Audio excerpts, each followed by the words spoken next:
so that you have time to practice. It's essentially a new rule, but it involves conditionals. So we have this whole blurb here that talks about if-then sentences, but I figured I'd just kind of give you the rule and show you how one becomes the other. So the law of implication. This is an old logic notation. So when we say P implies Q, P arrow Q, that's translated to, so this is the same as if P, then Q. All right. If P, then Q. All right. So the truth aspect of it can be a little tricky, because in the case of and, it kind of makes sense intuitively, also logically. In the case of or, same deal, but if then kind of feels a little weird. So if you have a premise P followed by a conclusion Q, we tend to look at that as a contract. Like that's just the analogy that I use. I mean, I'm sure other people do it different ways, but it's basically saying that I'm making a promise to you that this is what will happen if you do something. All right. So the example that I use is, actually, it's kind of a variation of the example that I use, is if you get a 90 or above, then you'll receive a scholarship or something. I don't know. Or it really could be like anything. If this, then that. If you wear a sweater today, then you will be warm. Like whatever you can think of. If this, then that. But in the form of a contract, if I were to say something like, I don't know, we don't have, do we have honor roll here? Is that a thing? Hey, what's the cutoff, 90? Yeah. 90? Okay, so good. So if you get a 90 or above, then you will be put on the honor roll. All right. So let's say you got a 90 or above and you were put on the honor roll. That is a fulfillment of the agreement. All right.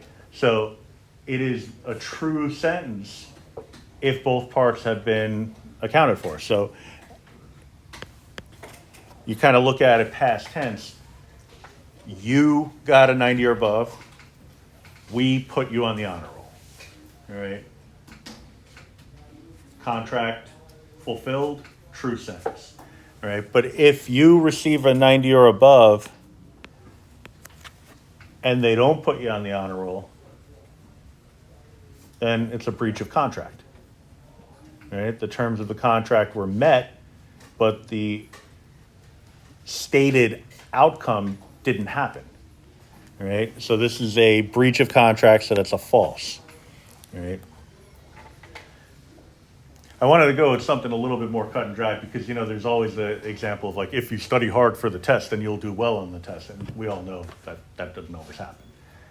Sometimes you study really hard and you just come across a couple of questions. You're like, I don't even know what you're asking here. All right. And it happens in my class, it happens in everybody's class. All right. So cut and dried, if you get a 90 or above, then you'll be put on the honor roll. All right. So let's say you did not get a 90 or above, but I put you on the honor roll anyway.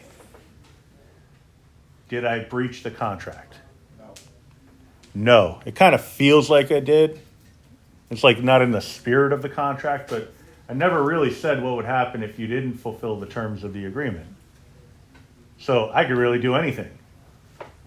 I could put you on the honor roll, or I can not put you on the honor roll. Right? Because the terms of the agreement were not met, everything's up for grabs. All right. So there is no breach of contract because the terms weren't met anyway. So we call that a true. All right. And that's actually how loopholes work in actual contracts. If like a binding contract is one that accounts for all the different ways to either fulfill the terms of the agreement or not. The terms of service, you read through all that, it's all if-thens. And sometimes they kind of hide the if-then.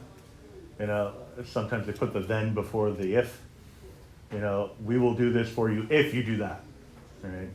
Throw in a while, throw in, pretty much anything that kind of gets across that idea.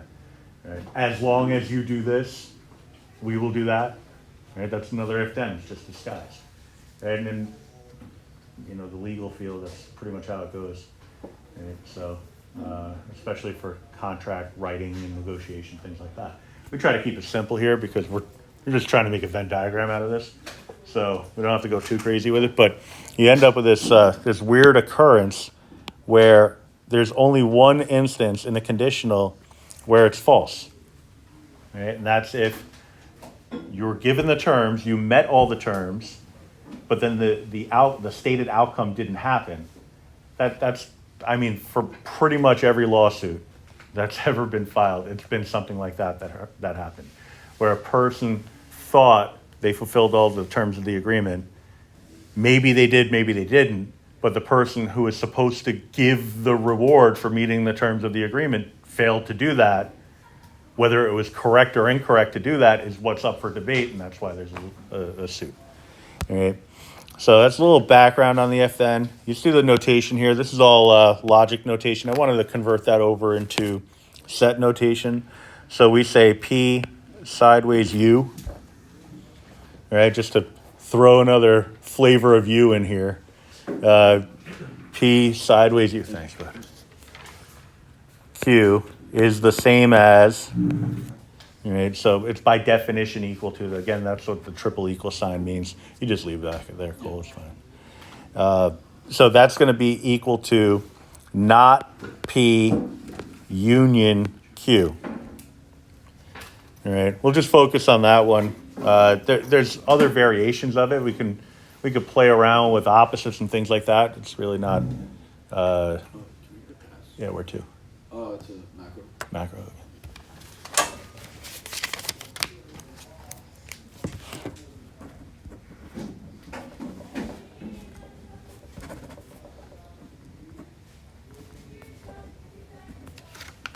There you go. All right, so what we're going to do here is just apply this very simply to, we have A, then B, if A, then B. All right, so this is, again, the same as saying sideways U, B. All right, now just doing direct substitution, this is equivalent to not A, union B. By making that little transformation, you're able to actually make a Venn diagram out of this.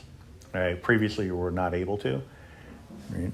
Now, wrapping your head around how this is actually true is a little bit different. But if you kind of wrestle around with it, it'll feel like it's correct.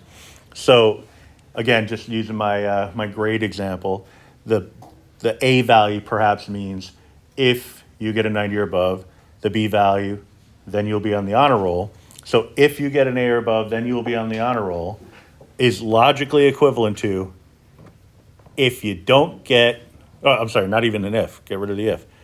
You do not get an A, 90 or above, or you're on the honor roll. All right? So if you get a 90 or above, then you're on the honor roll, is equivalent to you did not get a 90 or above, or you were on the honor roll. Now, if you look at it kind of as a either or, then it kind of feels right. Right? You didn't get a 90 or above, or you're on the honor roll. In the case of you didn't get a 90 or above, if it's the opposite of that, then you've met the requirements of being on the honor roll. But if you were on the honor roll, so the B part of it, if you were on the honor roll, then it suggests that you probably got the 90 or above.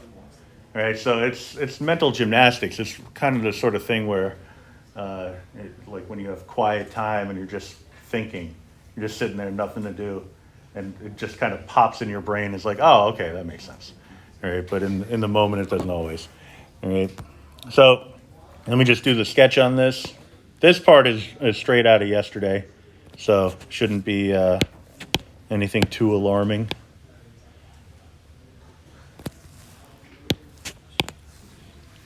I'm just going to do separate A's and B's.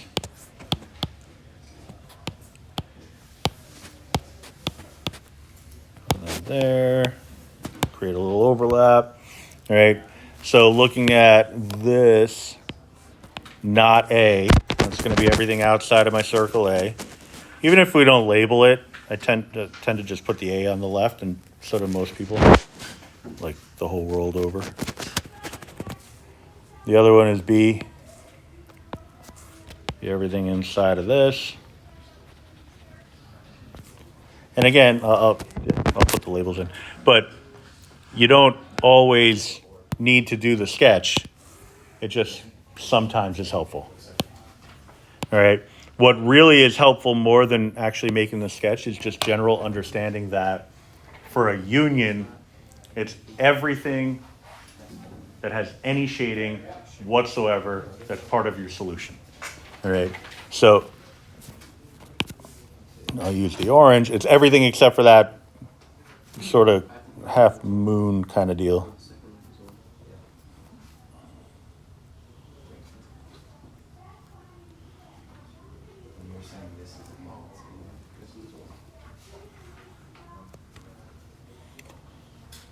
I'm in the process of trying to put together a real world activity related to this, just because, it's an AP class.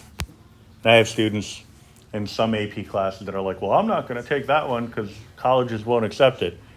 And I found, it's on College Board, it's not hidden or anything, but they have a whole list of all the schools that accept credit for certain courses and what the grading criteria is. So I'm trying to figure out a way to make that a fun activity. But since there's about 3,000 schools that accept AP statistics credit, it's a lot to mine through. So I'm trying to work on the coding for the Google sheet that'll actually have it count it all up for you so you can draw conclusions. But it's tough sledding at this point.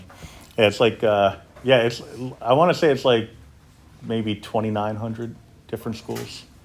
So I didn't even know there were that many in the country. So, and honestly, I didn't really look through the list. I think it's limited to just this country, but you never know. I'll investigate further and get back to you on it. Hopefully tomorrow after we do the circle, we can kind of jump right into that. All right. The second example, I'm not going to bore you too much with it. It's really just a conversion from the conditional to the disjunctive or conjunctive form that makes things more palatable, I guess. So in this case, again, the rule is P then Q. So right up here, P then Q is equivalent to not P or Q. So here I'm going to let the P be the not A, and the Q will be straight up the B. So that's easy enough, similar to the last one. All right. So this is going to be equivalent to, and again, we have that little sideways U instead of the arrow, A union B. And again, like I said, I'm not going to bore you with it because it's just A union B. And, like the more experience you get with Venn diagrams, the more you realize the different commonalities and the things that keep coming up over and over again. A union B has been this and will always be this, so there's no need to reinvent the wheel. So you just kind of jump right to it. So what we get here is that a union between two sets A and B is equivalent to a conditional sentence. It's just deriving meaning from that ends up being the most challenging thing. All right.